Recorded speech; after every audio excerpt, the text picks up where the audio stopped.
Hello and welcome to Accelerating Impact, where we explore the rapidly evolving world of artificial intelligence. Join us as we unpack the potential of AI technologies to transform the ways we work and to magnify our mark, whether as individuals, as businesses, or society at large.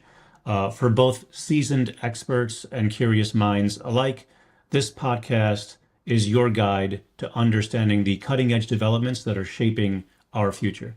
My name is Khoja. I'm a technology executive focused on architecture and innovation.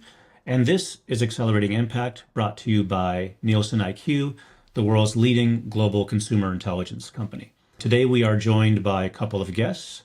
Our first guest, Jannik Ziegler, is NIQ's technology community lead, where he shapes our global employer brand for the technology organization. And then also joining us is Alicia Kaestner. She's our leadership and talent development leader, who's passionate about unlocking the full potential of our employees. So welcome, Jannik. Welcome, Alicia. Jannik, you recently gave a talk on embracing vulnerability in this sort of age of generative AI. Can you tell us a bit more about that? Sure, happy to do so. So I would say that this whole talk was more or less inspired by my own imposter syndrome. And that imposter syndrome kind of was triggered by using generative AI. Because I realized, for example, when using ChatGPT, wow, that tool is so powerful. It can do some things even better than I can do them. Yeah, so I decided to say, okay, I should be the bold one going on the stage, telling people about this experience and making myself vulnerable by doing so in a way. And gladly, it was very perceived well because it made people feel less alone with that feeling. And it's also normal to have those feelings of vulnerability in a way. And yeah, I just try to also, I don't know, talk about vulnerability as a very human character trait. And especially in the context of I came to the conclusion that it becomes even more and more important to also focus on that human aspect. Alicia, how do these sorts of feelings and this vulnerability manifest in what you do for Nielsen IQ every day? So kind of what I've been doing is talking to different employees throughout the organization, different leaders at all levels, employees and leaders alike, and understanding how are you using generative AI. Some have shared amazing stories about how they're embedding it into our products and taking me through that, and the excitement is there. And then others will have candid discussions like, for example, an FAQ document that you might have asked someone to create about a program that took a few hours to do, thinking through things. We had a discussion the other day. This person typed it into ChatGPT. What it spit back was about like 90% accurate. So it was kind of like, wow, that's a little bit scary, right? On the other hand, it's amazing because it took off that chunk of time from my day, this person's day, whoever it was, they were able to focus on other things or devote that extra time to something that they probably would not have gotten to throughout their day in between meetings and things like that.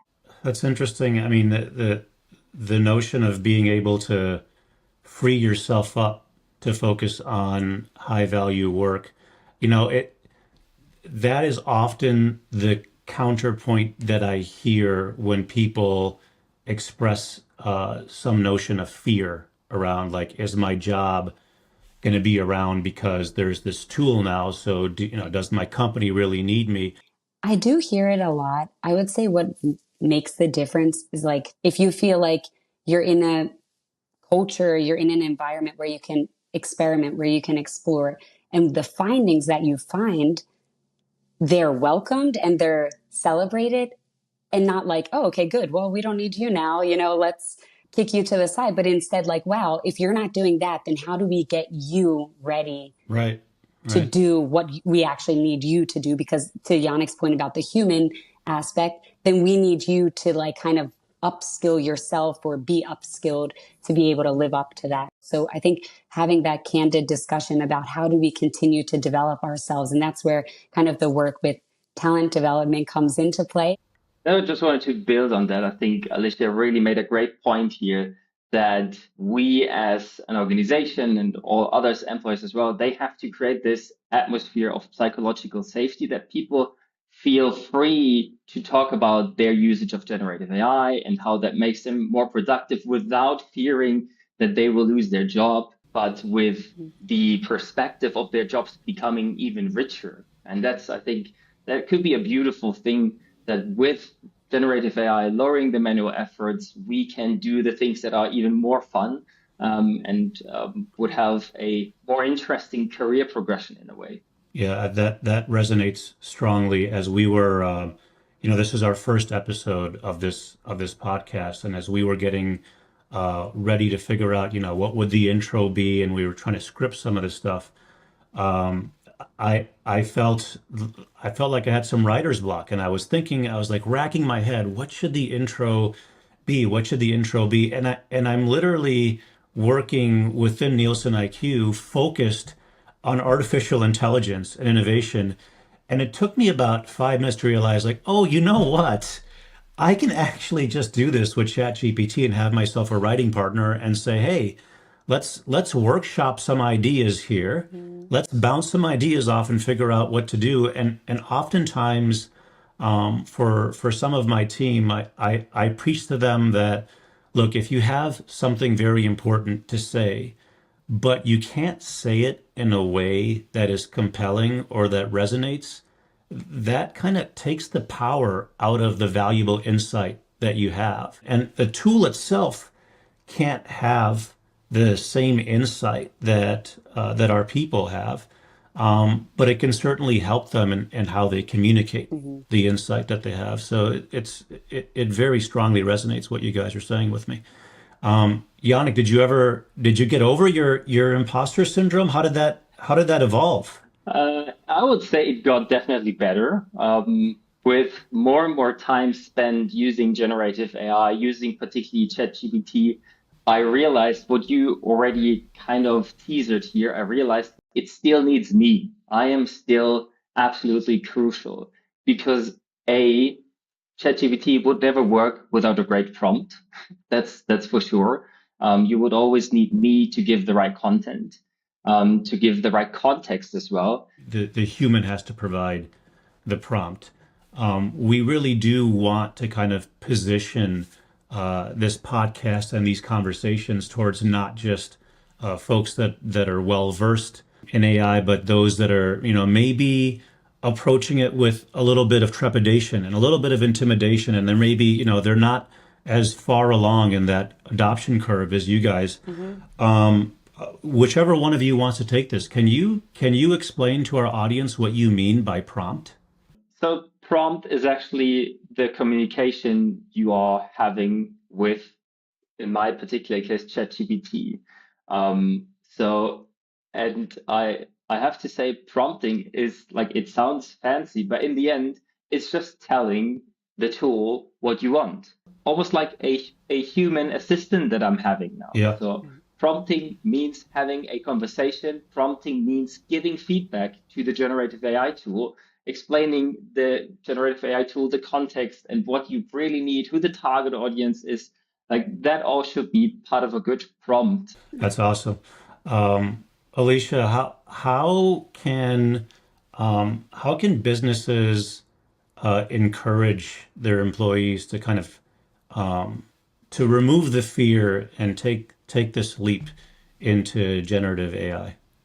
Well, I think some of the things that we're doing already, I would say, is like the starting point, right? So having town halls devoted specifically and only to AI and generative AI, sharing more examples. So I know in the most recent town hall that we did devoted to AI, the examples were like personal and professional. So I think that gets people also more comfortable because you're not just like, you wouldn't go about your life these days without access to Gen AI in your personal life. So it's like, why do we expect to do that at work either?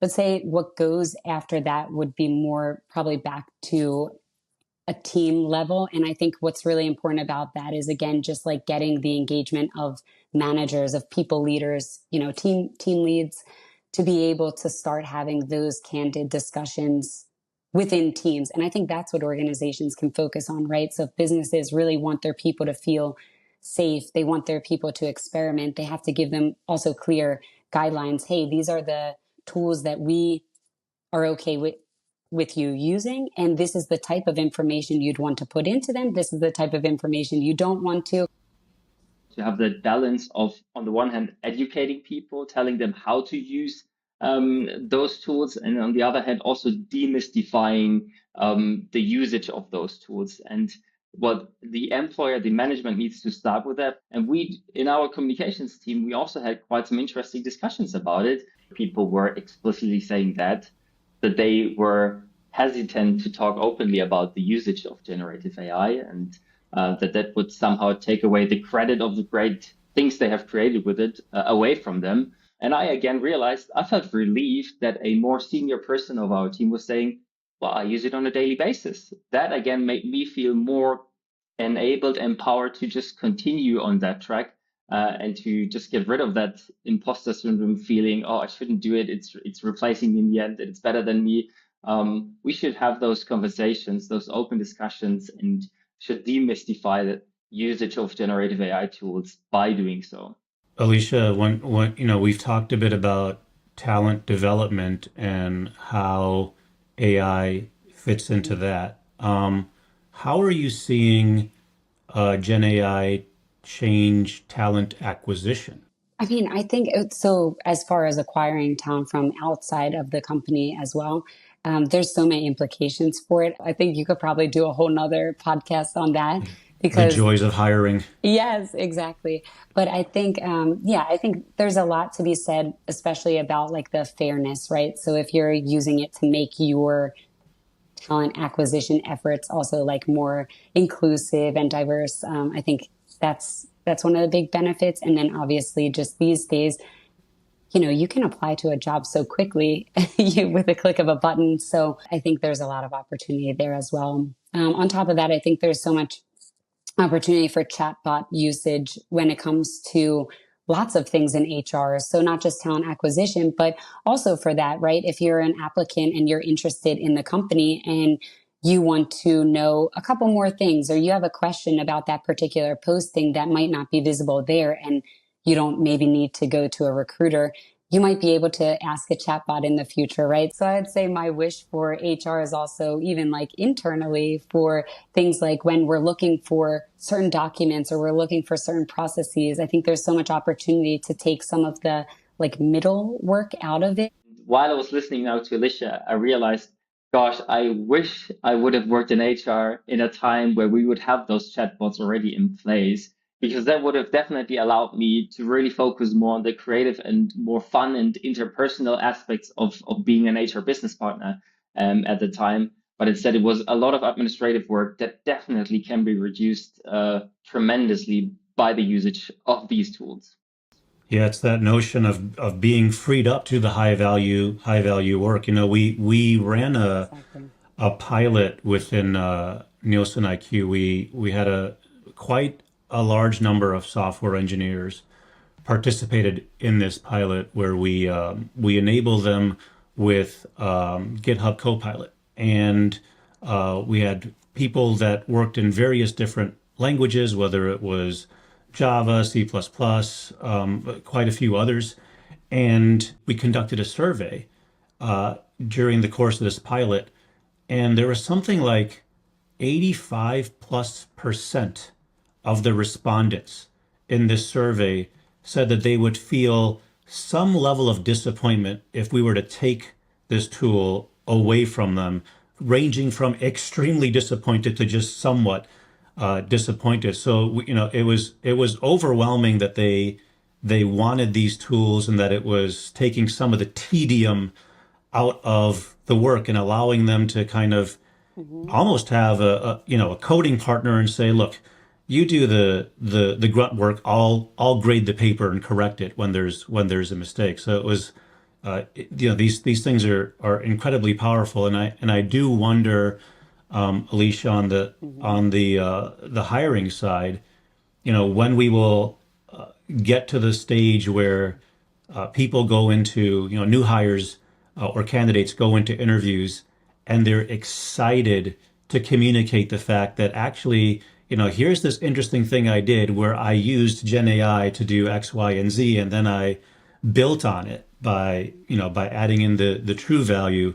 So I can't wait for that. And I also can't wait until companies are held to the highest standard as far as like what tools do they offer their people to use, right? So if you're looking for a job and you're saying, okay, and what does this organization have access to? And then at some companies, it will just be like, maybe this or that. And then others, it's like a full portfolio. And they're like, okay, I'm going for that one. So it becomes like a company's not just retention, but also their attraction measures to be like, hey, we can offer this. If you work with us, if you work here, you will have access to all of this, which makes your job better because you can focus on where you're really adding value as a human. So I get excited about that too. Yeah, or you could go work at a place where we can make your life tedium because we enable you with nothing. Good luck. Exactly. Yeah. Exactly. No one would go for it, right? So then it's going to like basically hold the companies to a higher standard because if they want to get the best talent, then they need to make sure they have the right tools to be able to work with it. Yeah, Yannick, what are your thoughts on that? Yeah, just wanted to add, if I would be an employer hiring these days and I would have applicants telling me how they have been embracing generative AI technology and that they have been using it, for example, to prepare the presentation they brought to the interview, I would be amazed. As an employer, I would want exactly those people because those people are most likely those people who are most willing to really interact with newest technology, to stay educated, to stay on top of trends. So if I would apply, I would never hide that, especially not these days. I think that's actually something you should be proud of, and you should almost put in the center of attention when applying. So guys, look, I have really enjoyed this conversation with both of you. I think this is incredibly important and valuable for us as individuals and for us as businesses, companies, right? So I'm very, very grateful for both of your guys' time and attention to this topic. Any closing remarks? For everyone, just wherever you're starting from, it's the right spot, right? And it's the right time. So getting out there, experimenting, I would say that would be kind of if you want something to take away, it would be start experimenting and start communicating about it a little bit more than you did yesterday. And I think you're well on your way. I feel like, oh, I'm in the middle of history being made, and I am just so excited and so curious what this is all going to lead to. And my call to action for everyone is just to, yeah, be open, be interested, stay educated, and just try things out. I think it will stay very relevant. And therefore, yeah, just also grateful to have been part of this podcast. So thanks also to both of you for having me. Awesome, awesome. Yeah, I think it's time that we dispense with the fear and jump into the deep end. It's going to be okay. So thank you guys again for joining us, and I'd like to thank our audience for tuning in here on Accelerating Impact. Be on the lookout for our next episode. See you then.